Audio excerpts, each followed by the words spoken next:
Friend, welcome to complete course destination.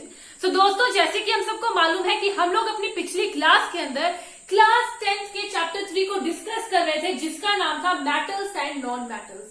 और मुझे जहां तक पता है कि हम लोगों ने इस चैप्टर के अंदर काफी कुछ इंटरेस्टिंग बातों को डिस्कस किया था। और आज की क्लास में हम लोग अपने न्यू टॉपिक को शुरू करने वाले हैं। तो देखो, सबसे पहले तो जो लोग भी इस क्लास को देख रहे हैं, हमारे साथ जुड़े हुए हैं, क्लास को लाइक शेयर सब्सक्राइब करना मत भूलिएगा। लाइक शेयर सब्सक्राइब जरूर कर दीजिएगा। तो चलो शुरू करते हैं अपनी इस क्लास को। देखो, हम लोगों ने पिछली क्लास के अंदर क्या देखा था कि जो मेटल्स है नॉन मेटल, हमने देखा था कि वेरियस टाइप के एलिमेंट्स होते हैं हमारे सराउंडिंग में। ठीक है, हमारे सराउंडिंग में बहुत सारे एलिमेंट्स होते हैं और इन एलिमेंट्स को हम लोग क्या कैसे क्लासिफाई करते हैं, on the basis of their properties हम लोग उनको मेटल्स एंड नॉन मेटल्स के अंदर डिवाइड कर देते हैं। एलिमेंट्स को उनकी प्रॉपर्टीज के बेस पे हम लोग मेटल्स एंड नॉन मेटल्स के अंदर डिवाइड कर देते हैं। अब हमने अपनी पिछली क्लास के अंदर फिजिकल प्रॉपर्टीज की बात की थी। हम लोगों ने मेटल्स एंड नॉन मेटल की फिजिकल प्रॉपर्टीज को देखा था और उसके बाद हम लोग किस कंक्लूजन पे पहुंचे थे? हम लोग इस कंक्लूजन पे पहुंचे थे कि जो मेटल्स होते हैं और जो नॉन मेटल्स होते हैं, उनको हम, जो हमारे एलिमेंट्स होते हैं, उनको हम उनकी फिजिकल प्रॉपर्टीज के हिसाब से कभी भी हम लोग सेपरेट नहीं कर सकते, कभी भी उनको फिजिकल प्रॉपर्टीज के हिसाब से क्लासिफाई नहीं कर सकते। ऐसा क्यों होता है? Because there are much exceptions, बहुत सारी एक्सेप्शंस हैं जिसकी वजह से हम लोग एलिमेंट्स को उनकी फिजिकल प्रॉपर्टीज के हिसाब से नहीं क्लासिफाई कर सकते। मतलब कि अब हम उनकी केमिकल प्रॉपर्टीज को देखेंगे। अब हमें क्या देखना है? उनकी केमिकल प्रॉपर्टीज को देखना है।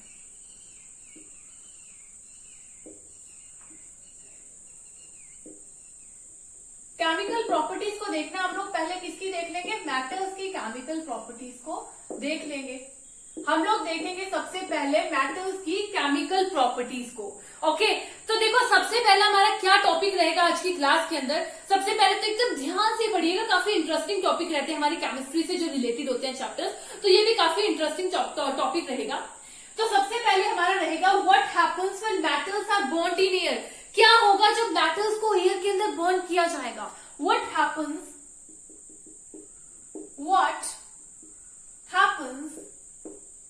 when metals are burnt in air। जब एयर के अंदर मेटल्स को बर्न किया जाएगा तो क्या होगा, यही हम लोग देखेंगे। ठीक है, तो देखो, बहुत सारे मेटल्स को कलेक्ट कर लिया जाएगा। पहले कुछ मेटल्स के हम लोग सैंपल्स ले लेंगे। वैसे यहाँ पर इट्स नॉट पॉसिबल कि हम प्रैक्टिकली करके देखें because of the mode we are teaching और वी आर कनेक्टेड। लेकिन हम अगर स्कूल में आप जाएंगे तो स्कूल में आपको प्रैक्टिकल लैब्स में जरूर ये सब करवाया जाएगा। जो मेटल्स होंगे, हम लोग डिफरेंट मेटल्स को इकट्ठा कर लेंगे, अब उनको एयर की प्रेजेंस में बर्न करके देखेंगे। ठीक है, तो हम लोग कंक्लूजन से सीधा समझते हैं। हमारे पास क्या कंक्लूजन आएगा कि जब हम मेटल्स को बर्न करेंगे एयर के अंदर, खुले माहौल के अंदर, एकदम एयर की प्रेजेंस में हम उनको बर्न करेंगे, तो मेटल्स जो है एयर के अंदर प्रेजेंट ऑक्सीजन जो होती है उसके साथ कंबाइन करेंगे। मेटल्स ऑक्सीजन के साथ कंबाइन कर देंगे और क्या बन जाएंगे? मेटल ऑक्साइड बन जाएंगे।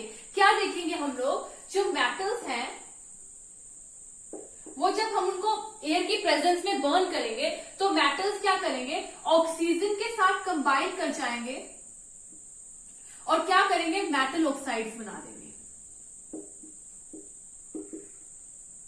हमारे मेटल्स जो होंगे ऑक्सीजन के साथ कंबाइन कर जाएंगे और क्या बन जाएंगे? मेटल ऑक्साइड्स बन जाएंगे।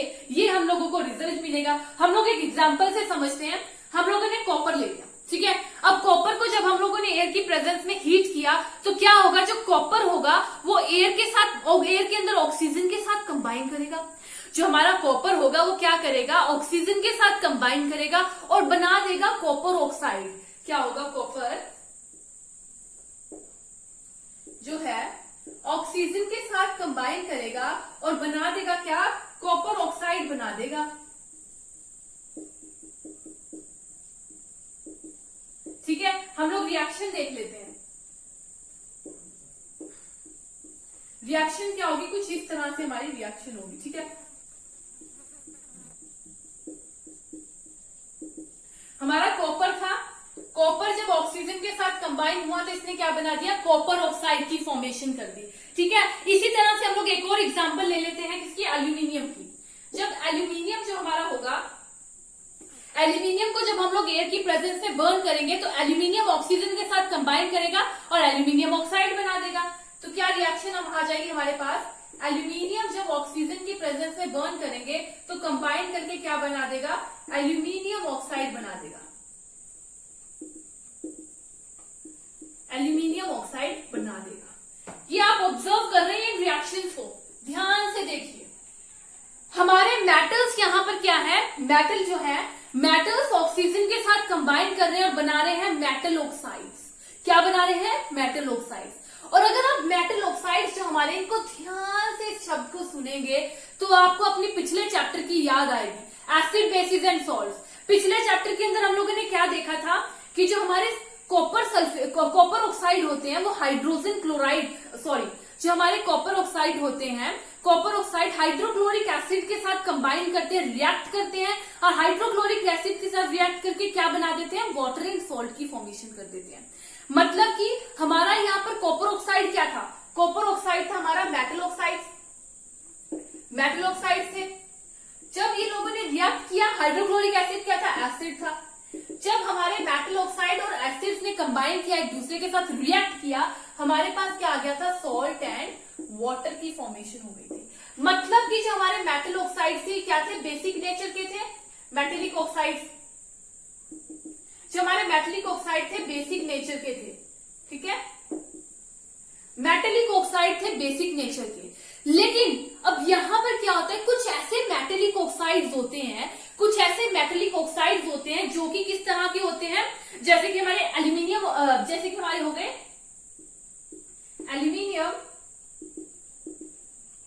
Oxides and zinc oxides. जो हमारे ये मेटलिक ऑक्साइड्स होते हैं ना, कुछ aluminium oxide and zinc oxide जैसे, ये क्या होते हैं, ये एसिड्स की तरह बिहेव भी करते हैं और ये बेसिस की तरह बिहेव भी करते हैं। मतलब कि ये एसिड्स के साथ रिएक्ट भी करते हैं और ये बेसिस के साथ रिएक्ट भी करते हैं to form what, to form salt and water. ये क्या करते हैं, हमारे कुछ ऑक्साइड्स, मेटलिक ऑक्साइड्स, ये एसिड्स की तरह बिहेव भी करेंगे और बेसिक बिहेव भी करेंगे, एसिड्स के साथ रिएक्ट भी करेंगे और बेसिस के साथ रिएक्ट भी करेंगे to form salt and water, जिससे कि ये सॉल्ट एंड वाटर की फॉर्मेशन करेंगे। तो ऐसे मेटलिक ऑक्साइड्स को क्या कह दिया जाता है, एम्फोटेरिक ऑक्साइड्स। ऐसे मेटलिक ऑक्साइड्स को कह दिया जाता है एम्फोटेरिक ऑक्साइड्स। क्या कह दिया जाएगा, एम्फोटेरिक ऑक्साइड। जैसे हम लोग एग्जांपल ले लेते हैं एल्यूमिनियम की। अगर हम लोग एल्यूमिनियम ऑक्साइड को एक एसिड के साथ, हाइड्रोक्लोरिक एसिड के साथ रिएक्ट कराएंगे, हम लोगों ने एल्यूमिनियम ऑक्साइड को हाइड्रोक्लोरिक एसिड के साथ रिएक्ट कराया तो हमारे पास किसकी फॉर्मेशन हुई, सॉल्ट की, और उसी के साथ साथ वाटर की फॉर्मेशन हुई। एल्यूमिनियम क्लोराइड किसकी फॉर्मेशन हुई, एल्यूमिनियम ऑक्साइड को हम लोगों ने हाइड्रोक्लोरिक जो एल्यूमिनियम ऑक्साइड थे उनको हम लोगों ने रिएक्ट कराया हाइड्रोक्लोरिक एसिड के साथ, फॉर्मेशन हुई एल्यूमिनियम कार्बोनेट की, एल्यूमिनियम क्लोराइड की फॉर्मेशन हुई, एल्यूमिनियम क्लोराइड, जो कि एक क्या है, सॉल्ट है, जो कि एक हमारा सॉल्ट है। एल्यूमिनियम ऑक्साइड को हम लोगों ने हाइड्रोक्लोरिक एसिड के साथ रिएक्ट कराया, हमारे पास एल्यूमिनियम क्लोराइड आया जो कि एक सॉल्ट है, उसी के साथ साथ वाटर की फॉर्मेशन हो गई। अब इसी तरह से हम लोग क्या करेंगे, इसी एल्यूमिनियम ऑक्साइड को, Al2O3 को किसके साथ रिएक्ट कराएंगे हम लोग, सोडियम हाइड्रोक्साइड, जो कि एक क्या है, बेस है। सोडियम हाइड्रोक्साइड क्या है, बेस है। जब हम लोग सोडियम हाइड्रोक्साइड के साथ रिएक्ट करेंगे तो ये फॉर्म करेगा एक सॉल्ट को और उसी के साथ साथ आ जाएगा वाटर। तो क्या बन जाएगा हमारे पास, सोडियम एल्यूमिनेट। हमारे पास आ जाएगा सोडियम एल्यूमिनेट, जो कि हमारा एक सॉल्ट है और उसी के साथ वाटर की फॉर्मेशन हो जाएगी। तो क्या देख रहे हैं कि जो एल्यूमिनियम ऑक्साइड है वो एसिड्स के साथ रिएक्ट भी कर रहा है, बेसिस के साथ रिएक्ट भी कर रहा है और फॉर्म किसको कर रहा है, सॉल्ट की फॉर्मेशन हो रही है। मतलब एल्यूमिनियम ऑक्साइड क्या है, एम्फोटेरिक ऑक्साइड्स है। ठीक है, पता चल गया एम्फोटेरिक ऑक्साइड्स क्या होते हैं। मुझे लगता है जहां तक कि एम्फोटेरिक ऑक्साइड्स क्या होते हैं क्लियर हो गए होंगे। ऐसे मेटलिक ऑक्साइड्स जो एसिड्स के साथ रिएक्ट भी करें और बेसिस के साथ रिएक्ट भी करें, एसिडिक बिहेव भी करे, बेसिक बिहेव भी करे, to form what, salt and water in this reaction, in the reaction, इसी को हम लोग बोल देते हैं एम्फोटेरिक ऑक्साइड्स। ठीक है, अब देखो हम लोग देख रहे थे किस तरह से जो मेटल्स है रिएक्ट करते हैं ऑक्सीजन के साथ एयर के अंदर। अब सभी मेटल्स जो है, सभी मेटल्स एक ही रेट पर ऑक्सीजन के साथ नहीं रिएक्ट करेंगे। डिफरेंट मेटल्स जो है शो करेंगे different reactivity to oxygen. Different metals जो है डिफरेंट रिएक्टिविटी ऑक्सीजन के साथ शो करेंगे। जैसे कि हमारे मेटल हो गए सोडियम एंड पोटेशियम, ठीक है। जैसे कि हमारे मेटल्स हो गए sodium and potassium.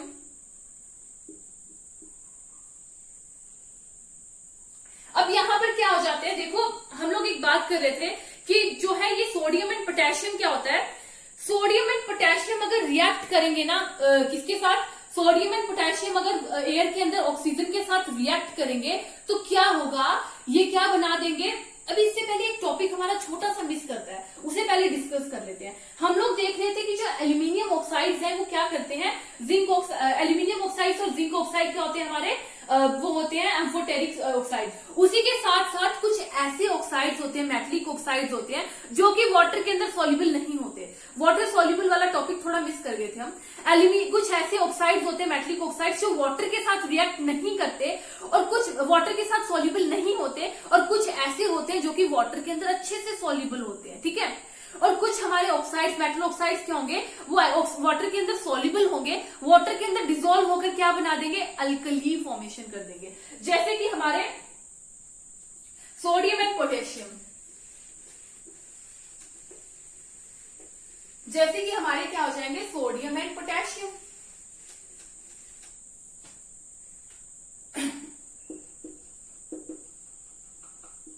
Sodium and potassium, ठीक है।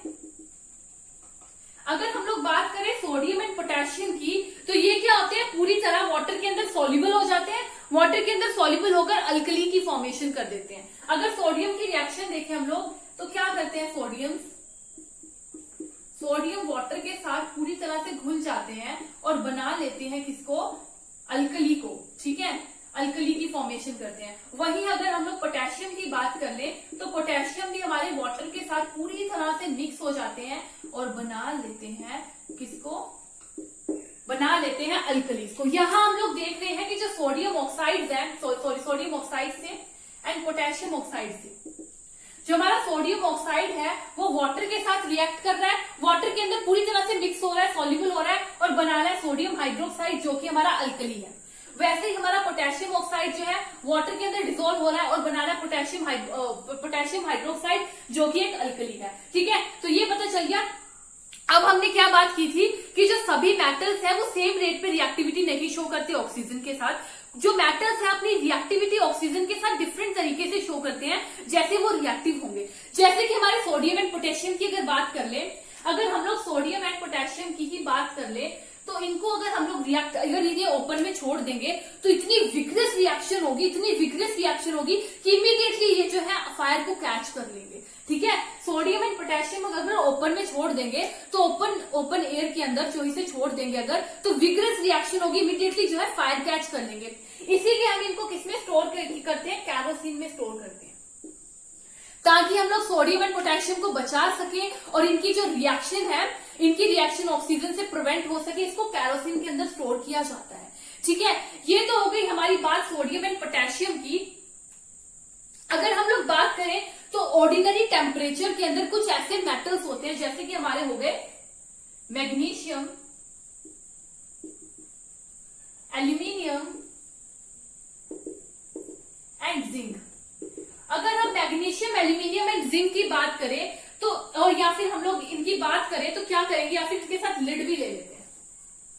तो ये जो मेटल्स है ऑर्डिनरी टेम्परेचर पे इनके साथ क्या होगा, ऑर्डिनरी टेम्परेचर पर ये ऑक्सीजन के साथ ऑक्सीडाइज करते हैं, रिएक्ट करते हैं। हम क्या करते हैं, इसके ऊपर एक लेयर बना देते हैं, कोटिंग चढ़ा देते हैं, किसकी, ऑक्साइड्स की जो है कोटिंग कर देते हैं इनके ऊपर, ऑक्साइड्स की कोटिंग कर देते हैं किसके ऊपर, मैग्नीशियम, एल्यूमिनियम, जिंक और लिड। ये नॉर्मल टेम्परेचर में क्या करते हैं, ये जो है ऑक्सीडाइजेशन कर देते हैं, इसीलिए इसके ऊपर हम लोग एक कोटिंग कर देते हैं ऑक्साइड्स की, जिसकी वजह से इन फ्यूचर ये ऑक्सीडाइजेशन नहीं कर पाएंगे, ऑक्सीडाइज नहीं हो पाएंगे इन्वायरमेंट के ऑक्सीजन के साथ, ठीक है। अब देखो अगर हम लोग देखें तो आयरन की बात करें, अगर हम लोग आयरन मेटल की बात करें तो जो आयरन होता है वैसे तो इसको अगर हम हीट करेंगे तो ये बर्न नहीं होगा, आयरन को अगर हीट करेंगे तो बर्न नहीं होगा, लेकिन आयरन फिलिंग्स को अगर हम लोग फ्लेम के ऊपर स्प्रिंकल करेंगे तो विगरस रिएक्शन शो करेगी। ठीक है, वहीं अगर हम लोग कॉपर की बात करें, तो कॉपर भी बर्न नहीं होगा, लेकिन कॉपर के ऊपर एक ब्लैक कलर की कॉपर ऑक्साइड की लेयर आ जाएगी। ठीक है, ये हमारी कॉपर की बात हो गई। अगर हम लोग बात करें किसकी, गोल्ड की और सिल्वर की, अगर हम लोग गोल्ड और सिल्वर, आयरन क्या करते हैं, ये बर्न नहीं होता, लेकिन इसकी आयरन फीलिंग से वेगनेस रिएक्शन शो करती है। कॉपर के ऊपर जो है ब्लैक लेयर आ जाती है कॉपर टू ऑक्साइड की। अगर हम लोग गोल्ड एंड सिल्वर की बात करें तो जितने मर्जी टेम्परेचर पर चले जाओ, गोल्ड एंड सिल्वर रिएक्ट ही नहीं करेंगे ऑक्सीजन के साथ। ठीक है, गोल्ड एंड सिल्वर ऑक्सीजन के साथ रिएक्ट नहीं करते। तो देखो हमारा फर्स्ट टॉपिक तो यहीं पे खत्म होता है, what happen when metals are burned in air. क्या होगा जब मेटल्स बर्न्ड होंगे एयर में, तो मेटल्स क्या करते हैं, ऑक्सीजन के साथ कंबाइन करके मेटल ऑक्साइड्स को बनाते हैं। मेटल ऑक्साइड्स की हमने बात की, कुछ मेटल ऑक्साइड्स कैसे होते हैं, जो है कि जो हम लोग एसिड की तरह बिहेव भी करते हैं, बेसिक की तरफ बिहेव भी करते हैं, उनको हम लोग बोलते हैं एम्फोटेरिक ऑक्साइड्स। ठीक है, अब कुछ मेटल ऑक्साइड्स होते हैं जो वाटर के अंदर सॉल्युबल नहीं होते, कुछ मेटल ऑक्साइड्स होते हैं जो वाटर के अंदर सॉल्युबल हो जाते हैं टू फॉर्म अल्कलीज। अब ये इनकी रिएक्शन हर मेटल की ऑक्सीजन के साथ डिफरेंट तरीके की होती है, डिफरेंट रेट की रिएक्टिविटी शो करते हैं, जो हम लोगों ने डिस्कस कर ली अभी। तो ये हमारा फर्स्ट टॉपिक पूरी तरह से कंप्लीट हो चुका है, यहाँ पर डबल टिक लगा देते हैं। अब हम लोग चलते हैं अपने नेक्स्ट टॉपिक पर। तो नेक्स्ट टॉपिक क्या है, what happens when metals react with water. क्या होगा अब जब मेटल्स हैं वाटर के साथ रिएक्ट करेंगे, ये देख लेते हैं। आई होप कि ये वाली प्रॉपर्टी तो समझ आई होगी। अगर आपको नहीं समझ आए तो कुछ भी, टेलीग्राम का लिंक प्रोवाइड है नीचे डिस्क्रिप्शन में, उस पर आप मैसेज भी कर सकते हैं। सेकंड हमारा क्या टॉपिक रहेगा, what happens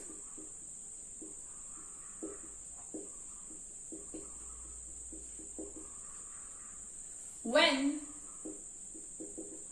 metals react with water।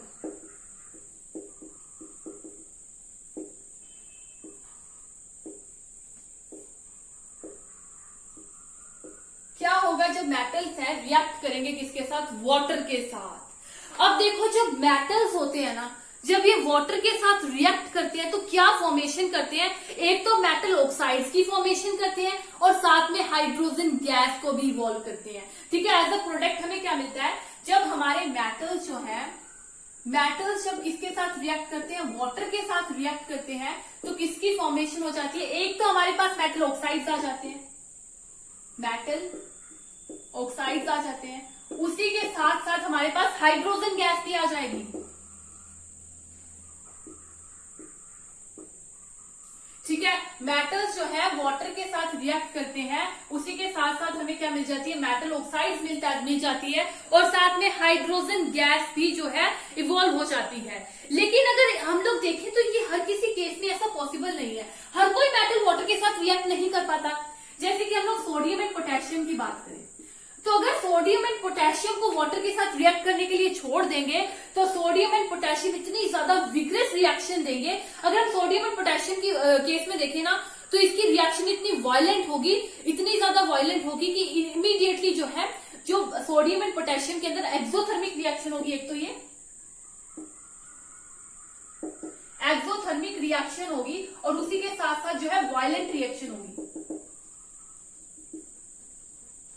इतनी वायलेंट होगी कि इमीडिएटली जो उसके अंदर हाइड्रोजन प्रेजेंट होगा वो क्या करेगा, बर्न करने लगेगा, उसको आग लग जाएगी। ठीक है, हाइड्रोजन आग पकड़ लेगा, फायर कैच कर लेगा इमीडिएटली। ठीक है, इसीलिए हम लोग हर किसी को वाटर के साथ रिएक्ट नहीं कर सकते। यहाँ पे इसकी रिएक्शंस अगर हम लोग देख लें तो रिएक्शंस किस तरह की होगी इसकी, अगर हम लोग सबसे पहले पोटेशियम की देख लें। ठीक है, तो पोटेशियम किसके साथ रिएक्ट कर रहा है, हमारा पोटेशियम रिएक्ट कर रहा है वाटर के साथ। ठीक है, और किस चीज की फॉर्मेशन हो रही है, गैस की फॉर्मेशन हो रही है एंड हीट एनर्जी इवॉल्व हो रही है। हीट एनर्जी बहुत ज्यादा होगी जिससे हाइड्रोजन बर्न करने लग जाएगा। वहीं अगर हम लोग सोडियम का केस देख लें, सोडियम का केस अगर हम लोग देख लेते हैं तो क्या होता है, सोडियम हाइड्रोक्साइड आएगा, साथ में हाइड्रोजन गैस इवॉल्व होगी और हीट एनर्जी आ जाएगी। अगर हम इन दोनों रिएक्शंस में देखें तो क्या हो रहा है, सोडियम रिएक्ट कर रहा है वाटर के साथ, सोडियम वाटर के साथ रिएक्ट कर रहा है, सोडियम हाइड्रोक्साइड बना रहा है, हीट हाइड्रोजन गैस इवॉल्व हो रही है, साथ में हीट एनर्जी आ रही है भरपूर मात्रा में, जिससे कि हाइड्रोजन जो है आग पकड़ लेगा, फायर कैच कर लेगा। सोडियम जब रिएक्ट कर रहा है वाटर के साथ, सोडियम हाइड्रोक्साइड बना रहा है, water evolve, hydrogen gas evolve हो रही है और जो है हीट एनर्जी आ रही है, जिससे कि कैच कर लेगा फायर। ठीक है, तो इस तरह से सभी मेटल रिएक्ट नहीं कर सकते। लेकिन अगर हम लोग कैल्शियम का केस देखते हैं, अगर हम लोग कैल्शियम का केस देखते हैं तो कैल्शियम के अंदर क्या होगा, हमारा जो कैल्शियम होता है जब ये वाटर के साथ रिएक्ट करेगा, कैल्शियम जब वाटर के साथ रिएक्ट करेगा तो क्या होगा,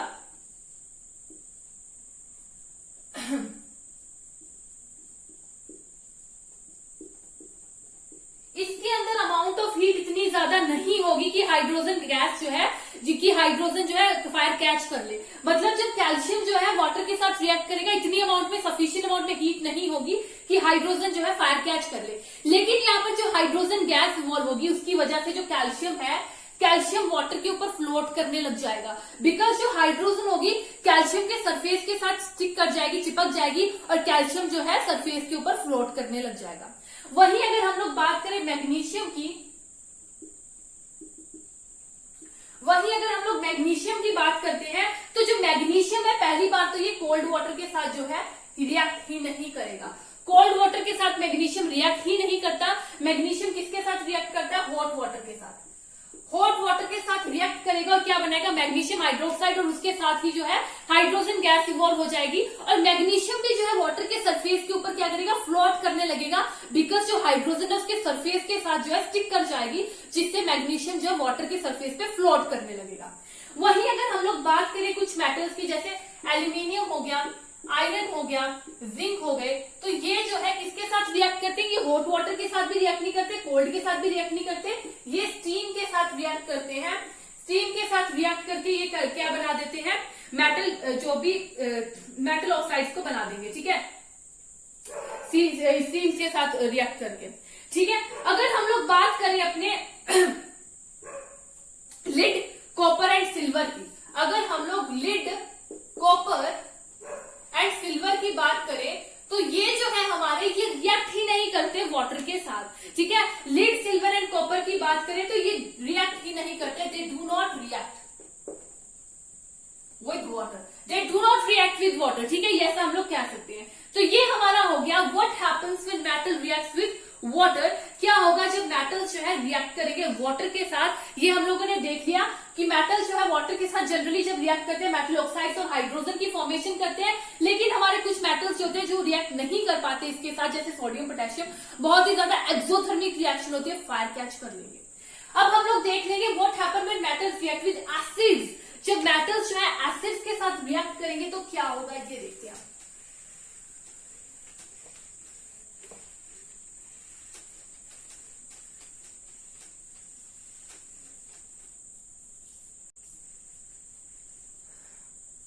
रिएक्ट विद एसिड्स, जब मेटल्स रिएक्ट करेंगे एसिड्स के साथ, देखो ये टॉपिक भी हमारा क्लियर हो चुका है, इस पे हम लोग क्या होगा जब मेटल्स एसिड्स के साथ रिएक्ट करेंगे। तो देखो हम लोग थोड़ा सा पहले भी पढ़ के आ चुके हैं, जब मेटल्स रिएक्ट करते हैं एसिड्स के साथ तो क्या बनता है, एक तो सॉल्ट की फॉर्मेशन होती है और उसके साथ ही हाइड्रोजन गैस आती है। ठीक है, जब हमारे मेटल्स जो है वो रिएक्ट करते हैं एसिड्स के साथ तो क्या होता है, एक तो सॉल्ट की फॉर्मेशन होती है और उसी के साथ साथ हाइड्रोजन गैस भी इवॉल्व होते हैं। ठीक है, तो ये रिएक्शन आ जाती है हमारी जब मेटल्स एसिड्स के साथ रिएक्ट करेंगे, समझिए। पर क्या सभी मेटल्स के साथ ऐसा होता है, बात आती है कि सभी मेटल्स के साथ ऐसा होता है। तो देखो कुछ मेटल्स होते हैं, जैसे कि अगर हम लोग देख ले, अगर मेटल्स रिएक्ट करेंगे नाइट्रिक एसिड के साथ, जब मेटल्स रिएक्ट करेंगे नाइट्रिक एसिड्स के साथ तो क्या होगा, जब मेटल्स नाइट्रिक एसिड्स के साथ रिएक्ट करेंगे तो हमारे पास हाइड्रोजन गैस इवॉल्व नहीं होगी। ऐसा क्यों होगा, बिकॉज हमारा नाइट्रिक एसिड क्या है, स्ट्रॉन्ग ऑक्सीडाइजिंग एजेंट है।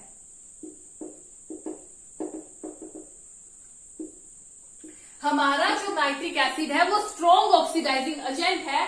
जब मेटल्स जो है एसिड्स के साथ रिएक्ट करेंगे तो क्या करेगा, वो यहाँ पर डाइल्यूट एसिड होता है, ठीक है, मेटल्स डाइल्यूट एसिड्स के साथ रिएक्ट करते हैं। जब नाइट्रिक एसिड होगा वो स्ट्रॉन्ग ऑक्सीडाइजिंग एजेंट होगा, जो हाइड्रोजन गैस आएगी वो उसको ऑक्सीडाइज कर देगी और वाटर की फॉर्मेशन कर देगी और क्या बन जाएगा, खुद जो है नाइट्रोजन ऑक्साइड बन जाएगा।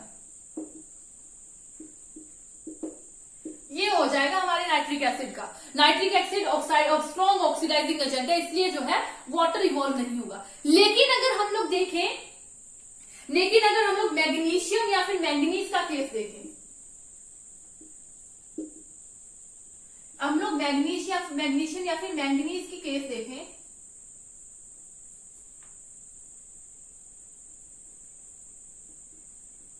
अगर हम लोग मैग्नीशियम या मैंगनीज का केस देखते हैं, जब ये डाइल्यूट नाइट्रिक एसिड के साथ रिएक्ट करेंगे तो इसके अंदर जो है हाइड्रोजन गैस इवॉल्व होगी, इसके अंदर हाइड्रोजन गैस जो है इवॉल्व होती है। और वही अगर हम लोग मैग्नीशियम की रिएक्शन देते हैं डाइल्यूट हाइड्रोक्लोरिक एसिड के साथ, जब मैग्नीशियम डाइल्यूट हाइड्रोक्लोरिक एसिड के साथ रिएक्ट करेगा तो जो हमारे बबल्स बनेंगे हाइड्रोजन गैस के बहुत ज्यादा स्पीड होंगे, ठीक है। तो अगर हम लोग रिएक्टिविटी की बात करें तो हमारी जो मैग्नीशियम है वो सबसे ज्यादा रिएक्टिव होगा और एल्यूमिनियम उससे कम, जिंक उससे कम और आयरन उससे भी ज्यादा कम रिएक्टिव होंगे डाइल्यूट हाइड्रोक्लोरिक एसिड के अंदर, ठीक है। डाइल्यूट हाइड्रोक्लोरिक एसिड के अंदर मैग्नीशियम जो है सबसे ज्यादा हाईली रिएक्टिव होगा, सबसे ज्यादा हाइड्रोजन गैस फास्टली इसी के अंदर बनेगी। ओके, तो ये तो बात हो गया हमारी मेटल्स की जो रिएक्ट कर रहे हैं इसके साथ, एसिड्स के साथ। लेकिन एक बात याद रखिएगा, कॉपर जो होते हैं, कॉपर जो होता है, कॉपर बिल्कुल भी रिएक्ट नहीं करता, कॉपर रिएक्ट नहीं करता एसिड्स के साथ, इस बात को ध्यान रखिएगा। कॉपर रिएक्ट नहीं करता किसके साथ, एसिड्स के साथ बिल्कुल भी रिएक्ट नहीं करता हमारा कॉपर। तो ये हो गया, क्या होगा जब मेटल्स रिएक्ट करेंगे एसिड्स के साथ। यहां तक बात बिल्कुल क्लियर हो गई है। अब उसके बाद हमारा एक पॉइंट है, ये पॉइंट बिल्कुल बहुत इजी है, इसको लिख दीजिएगा पॉइंट टू बी नोटेड करके, ठीक है। एक्वा रीजिया, क्या होता है एक्वा रीजिया, इसके ऊपर लिख दीजिएगा इंपॉर्टेंट पॉइंट, बहुत ही ज्यादा इंपॉर्टेंट चीज है एक्वा रीजिया। तो देखो एक्वा रीजिया क्या होता है, लैटिन वर्ड से आया जिसका मतलब होता है रॉयल वाटर, जिसका मतलब क्या होता है, रॉयल वाटर। एक्वा रीजिया शब्द कहां से आया है, हमारे लैटिन भाषा से आया है, जिसका मतलब होता है रॉयल वाटर। मतलब कि ये फ्रेशली प्रिपेयर्ड मिक्सचर होता है। क्या होता है ये, फ्रेशली प्रिपेयर्ड मिक्सचर होता है।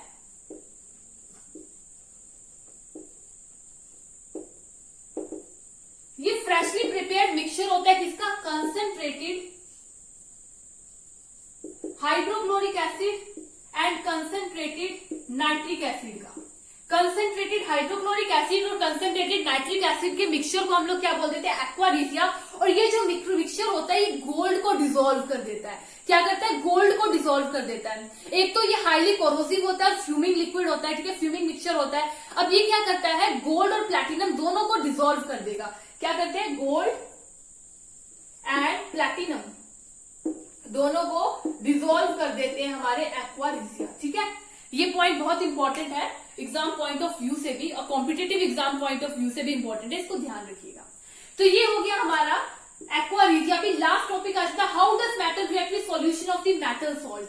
जो मेटल्स है वो मेटल सॉल्ट के सॉल्यूशन के साथ किस तरह से रिएक्ट करते हैं। तो देखो, अगर मेटल्स हम लोग देखें किस तरह से मेटल सॉल्यूशन के साथ जो है, मेटल सॉल्ट के सॉल्यूशन के साथ किस तरह से रिएक्ट करते हैं, तो हम यहीं से टॉपिक देख लेते हैं। How does metal react with solution of the metal salt. Metal salt के साथ के सॉल्यूशन के साथ मेटल कैसे रिएक्ट करेंगे। देखो, जो हमारा बहुत ज्यादा रिएक्टिव मेटल होगा ना, वो नॉन रिएक्टिव, जो कम रिएक्टिव मेटल या फिर नॉन रिएक्टिव मेटल होगा उसके साथ रिएक्ट करेगा, उसको डिस्प्लेस कर देगा। जैसे कि हम लोग मान लेते हैं हमारे पास क्या है, मेटल ए है, ठीक है, हमारे पास क्या है, मेटल ए है, मेटल ए है। हमने क्या लिया, एक सॉल्यूशन ले लिया, किसका, salt solution of B, of metal B. Metal B का सॉल्ट सॉल्यूशन था। अब क्या होगा, अगर हमारा मेटल ए बहुत ज्यादा रिएक्टिव होगा ना, तो ये क्या करेगा, सॉल्ट सॉल्यूशन में से बी को डिस्प्लेस कर देगा। बी को डिस्प्लेस कर देगा उसकी पोजीशन से और उसकी पोजीशन खुद ऑक्यूपाई कर लेगा। क्या बन जाएगा हमारे पास एज प्रोडक्ट, मेटल बी अलग हो जाएगा और जो सॉल्ट सॉल्यूशन है, सॉल्ट सॉल्यूशन क्या आ जाएगा, मेटल ए का आ जाएगा, इसकी जगह घेर लेगा ये और अपनी जगह उसको दे देगा मेटल बी को। बस यही होती है हमारी रिएक्शन किसके अंदर, एसिड्स के अंदर। यही रिएक्शन होती है हमारी मेटल्स के अंदर और सॉल्यूशंस के अंदर मेटल सोल्ट्स के। ठीक है, जो हाईली रिएक्टिव मेटल होगा वो लेस रिएक्टिव मेटल को डिस्प्लेस कर देता है इसके अंदर। तो देखो आज की क्लास के अंदर हम लोगों ने ऑलमोस्ट 4-5 टॉपिक्स को डिस्कस किया है। अब बात आती है रिएक्टिविटी ऑफ सीरीज की। तो रिएक्टिविटी सीरीज हम आज की क्लास में नहीं करेंगे, इसके नीचे लिख दीजिए टू बी कंटिन्यूड, हम लोग इसको अपनी न्यू क्लास के अंदर डिस्कस करेंगे। बाकी आज की क्लास आई होप कि आपको समझ आया होगा सब कुछ। तो बाकी आज की क्लास यहीं पे खत्म करते हैं।